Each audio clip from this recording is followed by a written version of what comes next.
Okay, so you want to own a pet food company. Millions of dogs and cats wake up hungry every single morning, all across the world, in homes that will never stop needing to feed them. Customers who don't just buy once, but buy again next week, and the week after that, for the entire life of the animal. No seasonality, no trends to chase. Just a biological clock that rings 3 times a day in hundreds of millions of households. You imagine building a brand, slapping it on a bag, getting it onto a shelf, and then simply collecting. It feels like the closest thing to a perpetual motion machine that capitalism has ever produced. That's the dream. And on paper, it looks almost too good to be true. Here's the common assumption. People think pet food is a safe business because demand is guaranteed. Pets need to eat, so the money will always come in. It sounds airtight. But here's the problem. Guaranteed demand does not mean guaranteed profit. Airlines have guaranteed demand too. So do farmers. Guaranteed demand just means you get to compete for a market that never disappears. It says nothing about who actually keeps the money at the end of the year. And that's where the hidden truth begins to surface. The pet food industry isn't really a food industry. It's a trust industry wearing a food costume. Once you understand that, everything else starts making sense. Let's start with the part almost nobody thinks about first. What a bag of pet food actually costs to make. Most people assume that a $50 bag of premium dog food must be expensive to produce because it's expensive to buy. The reality is very different. The core ingredients in most dry pet food, the corn, wheat, soy, and rendered meat meal, are agricultural commodities. They're cheap and they're everywhere. Manufacturing costs for a mid-tier kibble often sit at a small fraction of the shelf price. Now here's where things become interesting. If the raw ingredients are so cheap, why does the price range from $15 to $80 for what is functionally a very similar product? The answer is the iceberg. What you see on the shelf, the bag, the logo, the promise of grain-free or ancestral diet or vet-recommended, that's only the tip. Underneath the water is where the real economics live. Formulation research, packaging design, retail slotting fees, advertising, and most of all, the emotional story the brand has convinced you to believe. You are not really paying for kibble, you're paying for reassurance. And reassurance, unlike corn, has almost no ceiling on what people will pay for it. Remember that gap between production cost and shelf price. We'll come back to it because it explains almost every major decision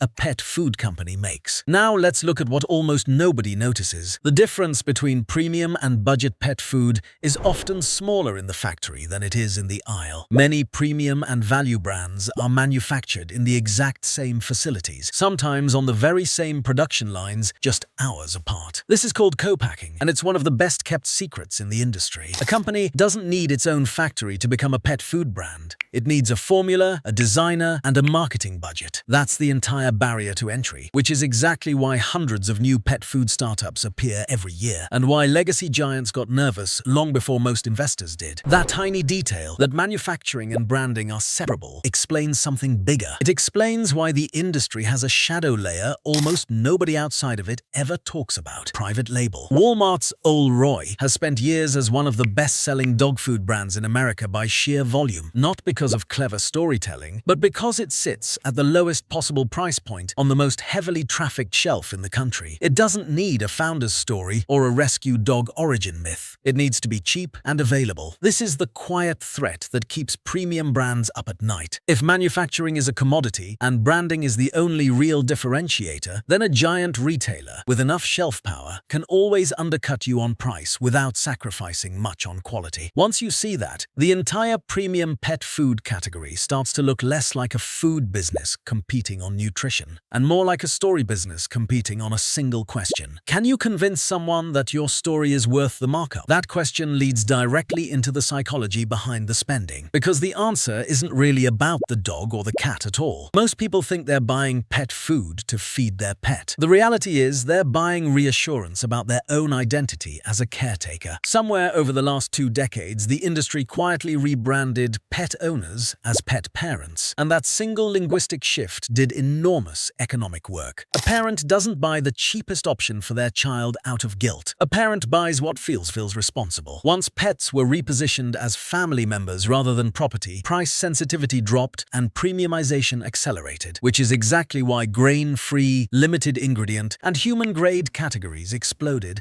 even though there was little clinical chemical evidence most pets needed them. This is another hidden layer beneath the hidden layer. The ingredients rarely changed as much as the language around them did. It also explains why pet food became one of the most acquired categories in all of consumer goods. Think about Blue Buffalo. It started as a challenger brand built entirely on a story. Real ingredients, no fillers, made with love for a founder's ailing dog. It didn't own massive factories, it owned trust. By 2018, General Mills, a company better known for cereal, paid $8 billion to acquire it. Not because of the kibble, because of the loyalty. General Mills wasn't buying a factory. It was buying millions of customers who had already been emotionally convinced to keep buying, month after month, for the rest of their pet's life. This is the flywheel most people miss. In most industries, marketing spend fades. In pet food, marketing spend compounds, because a customer who trusts a brand for one pet often trusts it for the next pet, and the one after that, sometimes for decades. But that's only part of the story, because trust alone doesn't decide who wins, distribution does. Here's what almost nobody notices when they imagine owning a pet food company. They picture the product. They rarely picture the shelf. Getting a bag of food in front of a customer requires navigating 4 very different battlefields: supermarkets, pet specialty stores, veterinary clinics, and e-commerce. Each one plays by different rules. Supermarkets demand slotting fees just to get on the shelf, and they squeeze margins aggressively. Veterinary channels are the opposite. Margins are higher, but trust has to be earned clinically, which is exactly why Hill's Science Diet, owned by Colgate-Palmolive,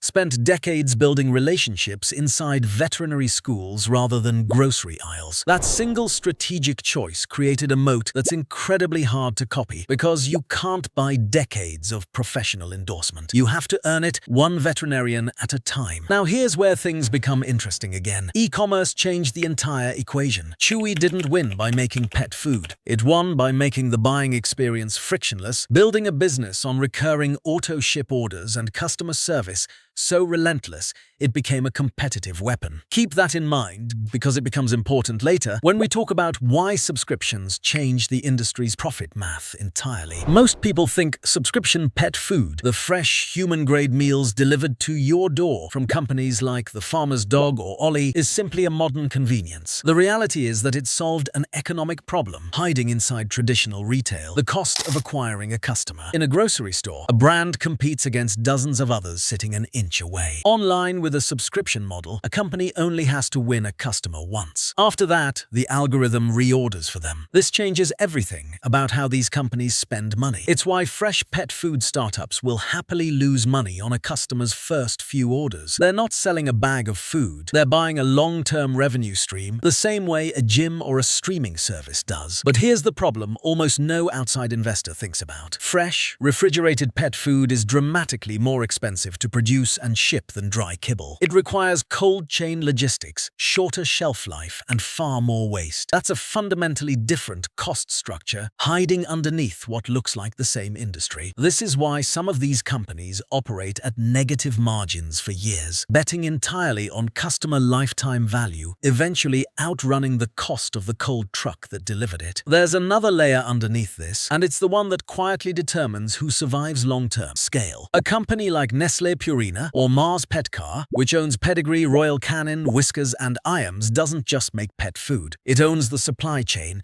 that makes pet food cheap to produce at massive volume. When you're buying grain and meat meal by the trainload instead of the truckload, your cost per bag drops in a way a small startup simply cannot match. Scale doesn't just create efficiency, it creates pricing power. A giant can afford a price war that would bankrupt a challenger in 6 months. This is why the pet food industry has quietly split into 2 separate games being played on the same board. Legacy giants compete on cost, distribution, and decades of institutional trust. Startups compete on story, ingredients, and emotional connection. Once you see it this way, you realize most new companies aren't actually trying to out-manufacture Mars or Nestlé. They're trying to get acquired by them. And that reveals the hidden risk almost nobody accounts for when they dream about owning a pet food company. Recalls: a single contamination event, one bad batch of melamine-tainted wheat gluten gluten, as happened industry-wide in 2007, can wipe out years of built trust in a matter of days. Remember that reassurance we talked about earlier, the invisible product people are actually paying for? It works in reverse, just as powerfully. Trust compounds slowly and evaporates instantly. That asymmetry is the quiet, unspoken risk sitting underneath every glossy pet food brand. So what does all of this actually teach us? Owning a pet food company was never really about pet food. It's a masterclass in something much bigger. How recurring human need,